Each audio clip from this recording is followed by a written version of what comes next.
Today we're going to look at legs. Very important part of the anatomy because they're connecting us through our feet to the planet. And many people are struggling with problems in their legs. So I'd like to look at legs. Let's begin by looking at varicose veins. Varicose veins usually has an inherited factor, but remember, genetics loads the gun, but lifestyle pulls the trigger.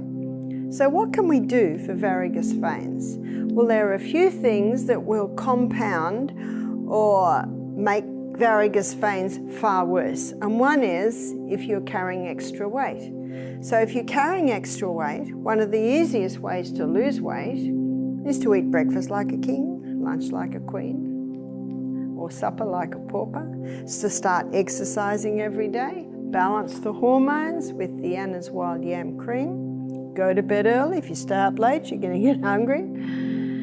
That's one of the easiest ways to lose weight. And get the carbohydrates right down. Eat a lot more fibre, much less carbohydrates. So losing weight's important, but also constipation. And a lot of people don't even think of this aspect. But when the bowels are not working properly, there's extra weight in that area taken by the legs. Dr. Kellogg said 3 intakes of food a day should equal 3 evacuations a day. So make sure you're evacuating every day, and you can ensure that by drinking adequate water, by eating a plant-based diet, by exercising. We're getting back once again to those 8 laws of health. Also, and we talked about this in the poultice demonstration, castor oil compresses on the abdomen. That penetrates deep and can help to encourage the colon to start working regularly. Being on your feet all day. Our legs don't like it when we're on our feet all day, especially when it's on cement. Be also very mindful of your footwear. Now, these little sandals that I'm wearing at the moment, they're by a foot doctor and his wife, and they're called Saving Soles, S-O-L-E-S. And they've been carefully designed to shape to the foot to be incredibly comfortable. I always make sure that my feet are on natural fibre. The biggest pores in the whole of your body are on the soles of your feet. And so my feet are on leather, and they are very comfortable shoes, so I can stand in these shoes for quite a long time. I probably spend more money on my shoes than any other part of my dress because I'm standing up for quite a long time when I'm lecturing. But standing for long periods, I mean, there are some people who are maybe in an office behind a desk serving people, and they can be on their feet all day. They need to be very careful on the shoes that they're wearing. But if someone has varicose veins and that's their job, my suggestion is to find another job. My suggestion is that you've got to get away from standing on your feet all day because that is putting a lot of pressure on your legs. Exercise is very, very important to move the blood and the lymph through the legs. Our venous system is the system that takes blood away from the extremities back to the heart. The arterial system takes the blood away from the heart to the extremities. So you don't get varicose arteries, do you? You get varicose veins. So it's the system that goes back up to the heart, and that's a long way away from the heart. And we have a second heart, and that second heart is designed to pump the venous system, and that's our calf muscle. So basically just springing on your toes like this, just that springing action is causing your calf muscles to flex, relax, and that gets the blood back up to the heart. Anyone who's flown knows that they always advise when you're sitting on the plane for long periods of time, you've got to move your feet like this. You've got to move your feet round and round, because when you move your feet like that, you can probably see my calf muscle flexing, relaxing, flexing, relaxing. That's your second heart. That's the muscle that pumps that venous system to come back. So if you do have to spend a few hours on your feet, try and spend a little bit of time doing this. You might even do that for a couple of minutes every half hour to get that second heart pumping away. The best exercise for varicose veins is rebounding. Rebounding is like a little mini trampoline, and if you're not used to rebounding, you just start by just going like this, and of course they're your calf muscles. It's your calf muscles that work very, very hard when you are on that little mini trampoline. And as you get used to it, you can certainly start to jump. That really works your venous system. The other is an exercise bike. With an exercise bike, most of your weight, of course, is on your butt and your legs are moving. And your calf muscle certainly is moving. The other form of exercise is swimming. When you're swimming, your feet are going like this, and when your feet are going like this, your second heart, your calf muscle is pumping away. So they're the three types of exercises that are the most important with varicose veins. You can do some gentle walking, but not long walks, not hour-long walks. Because when you're walking, all the pressure again is going on your legs. Ideally, not running. A lot of joggers today are designed to encourage heel striking when you run. That's one of the worst things for the veins. If you do run at all, it should be on your toes, because your toes are designed to take the weight. Your toes are designed to have like a cushioning effect, a shock absorber type effect. Ideally not running, but if there is any running, ideally on your toes. When we walk, we always heel strike. Of course we heel strike, but when you're running at all, it must be toe striking. Toe striking strengthens the arch. Toe striking causes a cushioning and a shock absorber effect when you come down. So if you do skip or anything like that, it's not the best with varicose veins. You can do a little bit of it, but it must be toe striking. So let's have a look at how you can turn around varicose veins. Or when I say turn around, I'm probably talking about managing. So number one, weight loss. Take steps with weight loss. A common call or a common email that we get 6 weeks after attending the health retreat is 10 kilos lost. That's 6 weeks. That's 20 pounds. That's pretty good. And they say it's like we're not even losing weight. And all they're doing is having main meals, breakfast and lunch. Breakfast and lunch is the main meals. So when you go to bed, you've got an empty stomach. And the other is low carbohydrate.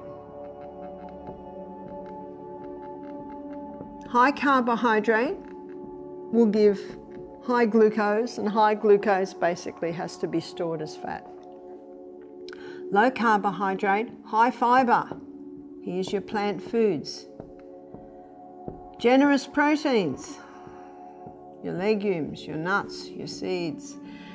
Your legumes are they're probably low to medium carbohydrate, whereas your nuts and seeds are very low carbohydrate and healthy fats. Remember, it's not fat that makes you fat. It's the high carbohydrate, high sugar diet that's contributing to the weight gain that we're seeing today. So, breakfast and lunch main meals, this is your weight loss. Daily exercise. Ideally the HIIT training. And we've just defined the best HIIT training for someone with varicose veins is your rebounding or swimming. Not everyone can swim, and not everyone has the opportunity to have the water nearby to swim. Exercise bike or rebounding are probably two most attainable, especially for people that live in apartments. So another thing with legs, you've got to keep well hydrated. Keeping well hydrated keeps the blood nice and thin, and it's just much easier to move through the venous system. Number 4 is cayenne pepper. Why cayenne pepper? What's cayenne pepper got to do with varicose veins? Cayenne pepper taken internally, it not only thins the blood, but it strengthens and gives integrity to the arterial and venous walls, because that's what you want to do. You want to strengthen those venous and arterial walls. This type of exercise will strengthen it because around your blood capillary system, arterial and venous, there's a muscular network. So when you're exercising, you're strengthening that muscular network, you're increasing blood supply. That's why it's vital that you have nourishing food going in, that it's well hydrated, the blood's nice and thin, and that through exercise you're getting nice amounts of oxygen, which also help to strengthen the cells that line the venous system. So how much cayenne pepper? We'll start with 1/4 teaspoon in a little water, maybe third of a cup of water. And of course what this will also do is it'll boost your digestion, so it'll do quite a few things. So cayenne pepper strengthens and gives integrity to the venous walls from the inside, the whole of the capillary network. Number 5 is lift or elevate. Here we are, elevate the legs. It's a good idea when you're conquering your varicose veins is elevate the legs even for 15 minutes a day, put them way up. So maybe in the afternoon, sit down, get a good book, or if you might be a knitter, I'm a knitter, and elevate those legs up and get the blood coming more back into other parts of the body. It will take pressure off the legs. So the other is early nights. Your legs need a good 8 hours. So you want these legs elevated for 8 hours a night. 8 hours. There is a herb, and this herb is called witch hazel. And witch hazel is a herb that is able to constrict the blood vessels. So it pulls those blood vessels back nice and tight. And so when the witch hazel cream, you can buy it as an ointment, a cream, when it's applied to the legs, it helps to constrict or pull them in. And whenever the legs are painful, you can do an ice massage. What ice massages do is they greatly reduce the inflammation, and if you can reduce the inflammation, you reduce the swelling and you reduce the pain. Most pain is due to inflammation. So maybe you've been on the legs longer than you should have been. Maybe the footwear is not the great. Maybe it just happened you're on the cement all day. You've had a long day, you didn't have a good night the night before, and they're aching. Well, elevate them, and while you're elevating them, just massage with ice. A great way to do it is get a paper cup and fill it with water and freeze it. And then when it's frozen and you need it, you peel the top bit off, and then that base of it, you can hold on to that and you can massage. Give a nice massage to the legs. Give a nice massage to the legs, then maybe apply the witch hazel cream and you can get relief that way. Whenever they're sore, you need to deal with that, because that's the body saying, I need you to do something and I need you to do something now, so do it. But also investigate why they are so sore. I need to get new footwear. And we'll put this up here. This is number 9, is we'll just say good foot. Good fitting shoes. Please spend the money. So these little shoes that I have on right now, they might look little and light, and they are, and they're very comfortable. Yeah, I probably paid nearly $200 for them. So I pay that much money for good shoes because it's worth it. It's well worth the money that you will use to buy good fitting, natural fibre footwear. That's vital. We have seen many people be able to manage their varicose veins, bring it under control by just implementing these simple things. And the last one is no long-term standing. In other words, you should not be on your feet hour after hour after hour. That should not be. If you've got varicose veins and that's your job, you've got to get another job. Because you will never completely conquer your problem if you're going to be on your feet for long periods of time. So that's the good news. The body has the ability to heal itself, and when you give your body the right conditions, even varicose veins can be managed.